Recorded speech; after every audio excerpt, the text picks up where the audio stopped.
Alright guys, so I'm going to be cooking this free-range chicken I got. As you can see, got it from this farm here. It is Country Lane Farm. So I'm going to cook it up. I'll be back.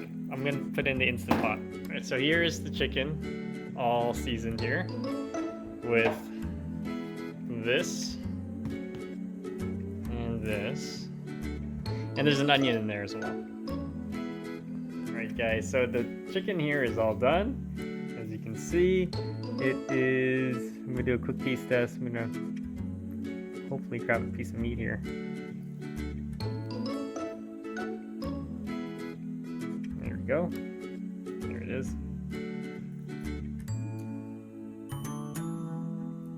That's a good chicken. It's got a really nice like taste to it. I seasoned it with that sort of seasoning, but you don't really need it. It actually has really good flavor. Let me grab another piece here.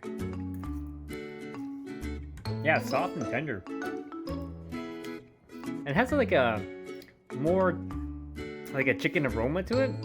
Think of it like a chicken broth that's been cooked for a while.